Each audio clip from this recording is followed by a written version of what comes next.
Sesuai kata pepatah, tak kenal maka tak sayang. Kalau udah kenal jangan terlalu sayang. Assalamualaikum warahmatullahi wabarakatuh.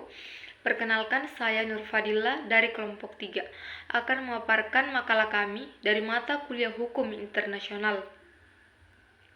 Adapun judul makalah kami yaitu Sejarah Hukum Internasional, Prinsip Hukum Internasional, dan Upaya Penyelesaian Sengketa antara Palestina dan Israel. Kelompok 3 terdiri dari 5 orang. Yang pertama, saya Nur Fadillah sebagai pemateri pertama. Yang kedua ada Pak Ali Jinnah sebagai pemateri kedua. Yang ketiga ada Arya Prabowo sebagai pemateri ketiga. Yang keempat ada Pak Wahyu Rizki sebagai pemateri keempat. Baiklah, pemaparan materi pertama akan disampaikan oleh saya, yaitu Sejarah Hukum Internasional dari masa klasik sampai masa modern. Hukum internasional klasik terbagi menjadi 4.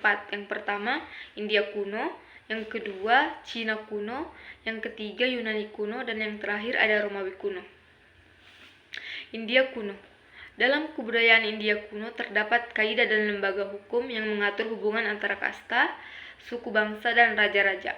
Menurut Banerjee, adat kebiasaan yang mengatur hubungan antara raja disebut Desa Dharma. Gautama Sutera dan Undang-Undang Manu memuat tentang hukum kerajaan. Hukum yang mengatur hubungan antara raja-raja pada masa itu tidak dapat dikatakan sebagai hukum internasional karena belum ada pemisahan dengan agama, soal-soal kemasyarakatan dan negara. Namun tulisan-tulisan pada waktu itu sudah ada yang menunjukkan ketentuan-ketentuan yang mengatur hubungan antara raja atau kerajaan, seperti ketentuan yang mengatur kedudukan utusan raja dan hak istimewa utusan raja, perjanjian dengan kerajaan lain, serta ketentuan perang dan cara berperang. Yang kedua ada Cina kuno. Cina memperkenalkan nilai-nilai etika dalam proses pembelajaran untuk kelompok-kelompok berkuasa. Pembentukan sistem kekuasaan negara yang bersifat regional 3x3 state. Pembentukan Perserikatan Negara-Negara Tiongkok yang dicanangkan oleh Konghucu. Yang ketiga ada Yunani kuno. Menurut Vinogradov, pada masa itu telah ada hukum intermunicipal, yaitu kaidah-kaidah kebiasaan yang berlaku dalam hubungan antar negara-negara kota, seperti ketentuan mengenai utusan, pernyataan perang, perbudakan tawanan perang. Kaidah-kaidah intermunicipal juga diterapkan bagi masyarakat tetangga dari negara kota. Yang terakhir ada Romawi kuno. Pada masa Romawi kuno, hukum yang mengatur hubungan antar kerajaan tidak mengalami perkembangan karena masyarakat bangsa-bangsa adalah satu imperium, yaitu Imperium Romawi. Sumbangan utama bangsa Romawi bagi perkembangan hukum pada umumnya, dan sedikit sekali bagi perkembangan hukum internasional. Pada masa Romawi ini, diadakan pembedaan antara ius natural dan ius gentium. Ius gentium atau hukum masyarakat menunjukkan hukum yang merupakan sub dari hukum alam, ius natural. Pengertian ius gentium hanya dapat dikaitkan dengan dunia manusia, sedangkan ius natural atau hukum alam meliputi seluruh fenomena alam. Pemaparan materi selanjutnya akan disampaikan oleh Pak Ali Jinnah. Assalamualaikum warahmatullahi wabarakatuh. Saya Ali Jinnah, NIM 2311 31480, akan melanjutkan makalah tentang hukum internasional. Hukum bangsa-bangsa mempunyai nama baru sebagai hukum internasional oleh Jeremy Bentham. Pengertian baru ini berpengaruh pada hukum internasional itu sendiri, yaitu adanya pemisahan antara persoalan domestik dengan internasional. Perbedaan ini sebagai akibat munculnya konsep kedaulatan dan perjanjian The Peace of Westphalia yang ditujukan untuk mengakhiri perang antar kelompok antar agama yang berlangsung lebih 30 tahun di Eropa. Menurut Mukhtar Kusumatmaja, perdamaian Perdamaian Westphalia dianggap sebagai peristiwa penting dalam sejarah hukum internasional modern dan meletakkan dasar-dasar masyarakat modern. Bentuk negara-negara tidak lagi berdasarkan kerajaan, tetapi didasarkan atas negara-negara nasional, serta adanya pemisahan antara gereja dengan urusan pemerintahan. Dasar-dasar perjanjian Westphalia kemudian diperkuat lagi dengan adanya perjanjian Utrecht, yaitu menerima asas keseimbangan kekuatan sebagai asas politik internasional. Kusumat Maja, Mukhtar, dan Eti Agus 30. Abad ke-19, hukum internasional berkembang lagi. Beberapa faktor mempengaruhi perkembangan ini adalah adanya kebangkitan negara-negara baru, baik di dalam maupun di luar benua Eropa, modernisasi sarana angkutan dunia, penemuan-penemuan baru, terutama di bidang persenjataan militer untuk perang. Kesemuanya itu menimbulkan kebutuhan akan adanya sistem hukum internasional yang bersifat tegas untuk mengatur hubungan-hubungan internasional tersebut. Pada abad ini juga mengalami perkembangan kaidah-kaidah tentang perang dan netralitas, serta meningkatnya penyelesaian perkara-perkara internasional melalui lembaga arbitrase internasional. Praktek negara-negara juga mulai terbiasa dengan pembuatan traktat-traktat atau perjanjian untuk mengatur hubungan-hubungan antar negara. Hasil karya para ahli hukum lebih memusatkan perhatian pada praktek yang berlaku namun menyampingkan konsep hukum alam.